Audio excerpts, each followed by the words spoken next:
Бүгін бір жасағаннан жүректі баурайтын өте дәмді бауыр тортының рецептісімен бөлісемін. Бізге 500 грамм бауыр қажет болады. Алдын ала бетіндегі пленкасын алып тастайсыздар. Одан кейін бірнеше бөліктерге бөліп, блендердің көмегімен езетін боламыз. Немесе ет татқыштан да өткізсеңіздер болады. Осылай барлығын өткізіп аламыз. Өзім бірінші рет жасап көрдім. Өте дәмді болып шықты. Сол себептен де сіздерге рецептісін ұсынып отырмын. Осылай барлығын дайындап аламыз.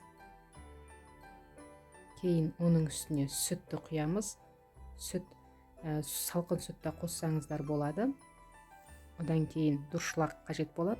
Осылай өткізіп аламыз. Себебі бәрібірде арасында комоктар қалып қалады. Сол себептен дұршылақтың көмегімен өткіземіз. Кейін оның үстіне ас содасын, тұзымызды саламыз, қара бұрыш және де бір жұмыртқа қосамыз.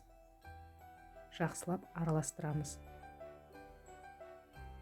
Одан кейін електен өткізілген ұнымызды қосып және сұйық май құямыз. Жақсылап араластырамыз.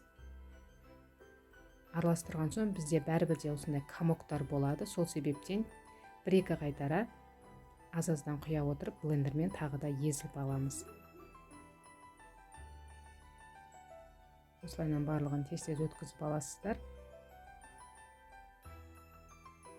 Бізде көріп тұрғандай сұйық әдемі масса пайда болады. Одан кейін сковородкамызды алдын ала қыздырып алып, қызған сковородкамыздың астын басып, орташа отта пісірасыздар. Егер де асты қатты болып тұрса, онда бізде тестамыз қатты болып қалады. Бауырымыз сол себептен орташа отта пісірасыздар. Осылай бетіне пузырықтар пайда болған соң келесі жағын аударып пісірамыз. Негізінде екінші жағы тез пісады.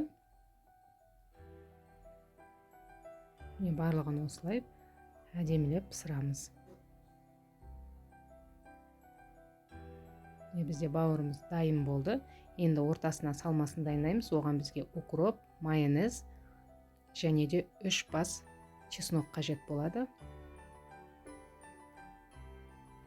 Осылай дайындап, араластырып, одан кейін ортасына салғанға бір сәбіз қажет болады. Сәбізіміз міндетті түрде сочный болғаны дұрыс. Одан кейін бірден алып отырып, осылай арасына жағып, кейін үстіне бауырымыз салып, тағы да салмамызды салып, осылай кезектен барлығын жасайтын боласыздар.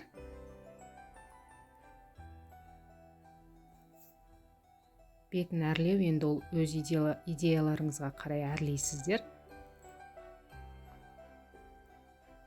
Міндетті түрде жасап көріңіздер, өте дәмді болады. Бір жасасаңыздар, келесі жолы тағы да дәл осы рецептпен жасайтын боласыздар.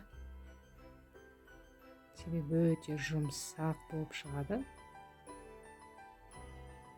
Көріп тұрғандарыңыздай бізде бауыр торты дайын. Міндетті түрде жасап көріңіздер. Каналға тіркеліп, комментарий қалдырып, лайк басуды ұмытпаңыздар.